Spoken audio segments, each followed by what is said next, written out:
क्या कुछ कहेंगे?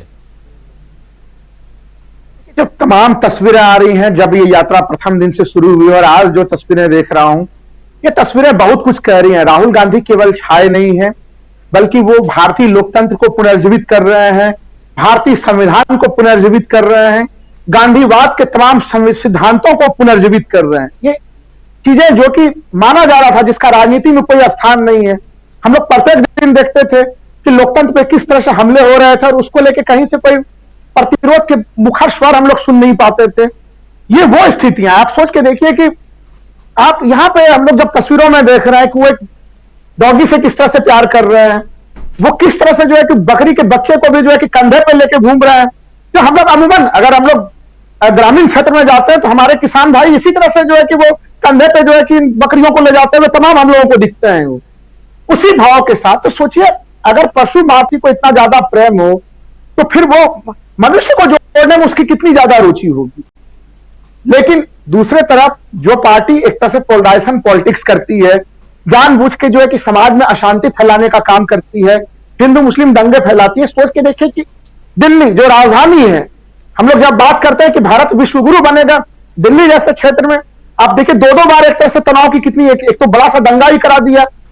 उन दंगों में जो है कि जो खुद पीड़ित थे उन्हीं को जो है कि आरोपी बना दिया। दिल्ली हाईकोर्ट लगातार टिप्पणियां करती रही, लेकिन दिल्ली पुलिस ने सही ढंग से जांच नहीं किया। तो नफरती राजनीति तो कितने चरम स्तर पे है। फिर उसके बाद जहांगीरपुरी की घटना जो फिर दोबारा घटी। तो आप दिल्ली जैसे जगह को, देखिए आपके देश का राजधानी है, पूरे दुनिया की जहां पे पैनी नजर होती है, आप वहां पर भी शांति की स्थिति नहीं रहने देना चाहते हैं, उसको भी पोलराइजेशन पॉलिटिक्स का आप गढ़ बनाते हैं। और दूसरी तरफ राहुल गांधी की वो भारत जोड़ो यात्रा है, जिसमें हम लोग देखते हैं कि हिंदू मुस्लिम सिख ईसाई सबके साथ वो किस भावना के साथ जुड़ते हैं, वो बच्चों के साथ किस भावना के साथ जुड़ते हैं। तो ये जो तस्वीर है, ये तस्वीर बताती है कि पूछा जाता है कि क्या विकल्प है मोदी जी का। तो मोदी जी का तो अत्यंत शानदार विकल्प जनता के सामने में उपस्थित है। वो विकल्प आज के समय राहुल गांधी बिना किसी विवाद के, बिना किसी किंतु परंतु के उपलब्ध है। अब तो देखिए भारतीय जनता पार्टी के नेताओं के आलोचना के सुर बदल गए हैं। अब तो वो ये कहते हैं कि भाई इतनी भी नैतिकता की अच्छी चीज है क्या, तमाम अच्छाइयों को अपने पास रखने के ठेकेदारी के भारत एक तरह से कांग्रेस ने रख ली है अपने पास। ये आलोचना दबे पांव प्रत्यक्ष और अप्रत्यक्ष शब्दों में बीजेपी के कई सारे लोग ये आलोचना कर रहे हैं। क्योंकि अब राहुल गांधी के आलोचना के जो 3-4 बड़े बिंदु थे कि नहीं गांधी परिवार तो जो भी बनेगा अध्यक्ष वो गांधी परिवार अध्यक्ष बनेगा, कांग्रेस कभी चुनाव नहीं कराएगी। वहां पर हम लोग देख रहे हैं कि मल्लिकार्जुन खड़गे कितना शानदार ढंग से जो है कि वो अध्यक्ष पद पे बने हुए हैं। उन्होंने किस तरह से त्वरित तौर पर वो निर्णय ले रहे हैं, वो निर्णय भी दिख रहा है, उस निर्णय की छाप दिख रही है। और दूसरी स्थिति कि राहुल गांधी सड़क पर नजर नहीं आते। अब वो इतने सड़क पर नजर आने लगे हैं कि बीजेपी के लोग टेंशन में आ गए कि क्या किया जाए। और उसमें ये सारे इस प्रकार के भावुक कर देने वाले क्षण, ये मैं बिल्कुल कहूंगा। आज मैं जा रहा था बाहर बाजार में, एक व्यक्ति बड़े ध्यान से बकरी वाले तस्वीर को ध्यान से बार बार चला के मोबाइल में देख रहे थे। मैंने उनसे पूछ ही दिया कि ये तस्वीर देख के आपको कैसा लग रहा है। उन्होंने बोला कि देखिए मैं मोदी जी का बड़ा कट्टर समर्थक हूं। मैं सोच रहा हूं कि क्या हमारे माननीय प्रधानमंत्री जी भी इस तरह से कभी बकरी को कंधे पर ले सकते हैं। तो मैंने पूछा क्या लग रहा था, आपका मन क्या कह रहा है। कह रहे नहीं वो तो ऐसा नहीं कर सकते। राहुल गांधी के बारे में कई सूचनाएं थी जो शायद हम लोगों को पता नहीं थी। मैं वोट चाहे उन्हें दूं या ना दूं, लेकिन वो हमें काफी अच्छे लगते हैं। मैं उनके लिए शिकायत के कोई शब्दों का प्रयोग अपने मुख से नहीं कर पाता हूं। वो एक अच्छे नेता है, अच्छे सभ्य परिवार में जन्म लिया है, अच्छे सुसंस्कारों से परिपूर्ण व्यक्ति है। ये प्रशंसा एक ऐसी व्यक्ति कर रहा था राजीव जी, जो जिनको मैं पहले से जान रहा हूं, बड़े कट्टर किस्म के वो मोदी भक्त हैं। तो अगर मोदी भक्त भी अगर राहुल गांधी के इन अच्छाइयों को स्वीकार कर रहे हैं, क्योंकि तस्वीरें हम लोग जानते हैं कि तस्वीरें खुद बोलती है। तो वो जो तमाम दृश्य है, मैंने लगा कि उनसे पूछ लिया कि आपने क्या बच्चों के वो दृश्य देखा है, जब वो बच्चों के जो है कि वो जूते बांधते हुए दिख रहे हैं तमाम दृश्य। बोले हाँ हमें काफी अच्छा लगा था वो दृश्य देख के। तो मैंने उससे पूछा कि लेकिन एनसीपीसीआर ने तो उन्हें नोटिस भेज दिया था कि बच्चों का भारत जोड़ो यात्रा के अंतर्गत जो है कि शोषण किया जा रहा है। बोले हमें तो नहीं पता, लेकिन इसमें बच्चियां तो खुद ही हाथ हिला रही है, इसमें शोषण का हो रहा है, बस जा रही है। तो आज वाला भी वीडियो वो देख रहे थे कि जहां पर लगातार राहुल गांधी जो है कि बच्चों से हाथ मिला रहे हैं। तो देखिए आप भ्रांति जो बनाते हैं, और वो भ्रांतियां तो बिल्कुल ऐसे टूट रही हैं कि वो टूट के जो एक तरह से देखिए एक बड़ा तंत्र था, पूंजीवादी व्यवस्था तंत्र के अंतर्गत देश के कुछ दिग्गज उद्योगपतियों को सहारा लेके, देश के बड़े मीडिया हाउस को खरीद के बीजेपी ने बड़ी मेहनत से काफी बड़ी राशि खर्च करके राहुल गांधी की छवि को खराब करने का प्रयास किया था। इस यात्रा ने न केवल वो छवि तोड़ी है, बल्कि देखिए, हम लोग जब कहते हैं कि हमारा एक आदर्श शासक कैसा हो, अगर हम आप कोई भी विश्लेषण करते हैं कि उसमें क्या विशेषता दिखनी चाहिए, हम लोग उसमें कभी देखते हैं कि रामचंद्र वाले राम राज्य वाली विशेषताएं दिखनी चाहिए, कभी हम लोग उसमें देखते हैं कि एक साहस दिखना चाहिए, जो महाराणा प्रताप वाली साहस है वो साहस दिखनी चाहिए, कभी विक्रमादित्य जी वाली विशेषताएं खोजते हैं हम लोग। तमाम जो हमारे ऐतिहासिक पृष्ठभूमि में या फिर हमारे धार्मिक पृष्ठभूमि में जो तमाम विशेषताएं आती हैं, वो विशेषताएं इस समय राहुल गांधी में नजर आ रही इन तस्वीरों के माध्यम से। सोचिए, हम लोग बचपन से पढ़ते आ रहे हैं कि भारत एकता विविधता में एकता वाला देश है।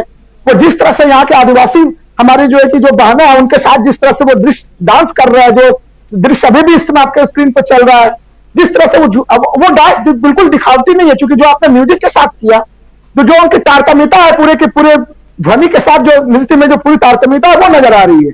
यानी वो उसको कोई दिखावट के लिए नहीं कर रहे हैं, बल्कि वो अपना जीवन जीते ही इसी रूप में।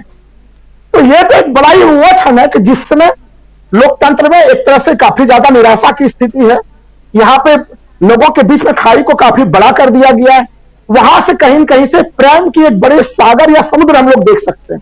मीनू जी सही कह रही थी, तेलंगाना में हम लोग एज ए पॉलिटिकल एनालिस्ट देखें, राजनीतिक विश्लेषण करते हुए देखें, तो तेलंगाना में कांग्रेस का कोई विशेष जनाधार नजर नहीं आता, लेकिन उसके बावजूद जो समुद्र से जैसी भीड़ उमड़ रही है, वो कहानी बिल्कुल भारतीय राजनीति को बदलने वाली कहानी कह रही है। ये तो मैंने एक चित्रों के आधार पर चीज, लेकिन मैं संक्षेप में जो उन्होंने बयान दिया उसके ऊपर भी मैं टिप्पणी करूंगा कि देखिए, वो लगातार वो अपने मुद्दे से देवंश यात्रा के दरमियान में लगातार प्रयास था बीजेपी का और भारतीय मीडिया का कि उनके कमियों को गिनाए, फिर उनको प्रोवोक किया जाए, वो कुछ और आरोप प्रत्यारोप करें। इस पूरे मामले में राहुल गांधी बिल्कुल नहीं आए। वो जो करने के लिए निकले थे वही कर रहे हैं। उन्होंने जो मुद्दे उठाए हैं, अगर भाईचारा का मुद्दा उठाया है तो उसको लेकर लगातार देवन से लेकर अब तक बने हुए हैं। आर्थिक मामलों को अगर उठाया, चूंकि दर्शकों को पता होना चाहिए कि फिर से आरबीआई ने जो विदेशी मुद्रा भंडार का कल फिर आंकड़े जारी किए हैं, पर वो फ्राइडे को वो आंकड़े जारी होते हैं। हमारा विदेशी मुद्रा भंडार घट के अब 524 अरब डॉलर हो गया, जबकि पिछले सप्ताह जब हम लोग बातचीत कर रहे थे तो वो 528 अरब डॉलर था। तो हमारा, जबकि इसी साल विदेशी मुद्रा भंडार 530 अरब डॉलर से ऊपर भी रहा है, तो वो 545 अरब डॉलर पिछले साल रहा है। तो लगातार वो कहां से कहां गोता लगाते चला जा रहा है।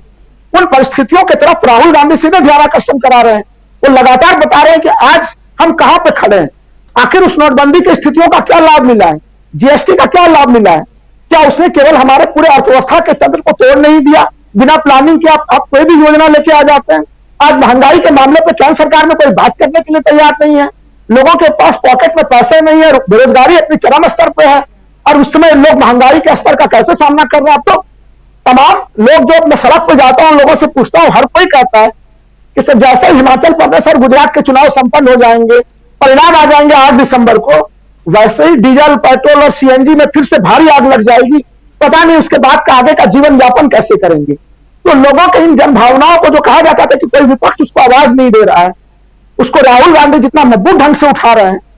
वो केवल भावनाओं को नहीं उठा रहे हैं, बल्कि लोकतंत्र में विपक्ष की जो भूमिका होती है कि जब सत्तारूढ़ तंत्र अपने शक्ति के बल पे अपने अहंकार में डूब जाए, तो उसको जन सरोकार के मुद्दे उसके लगातार उसके सामने में रखना।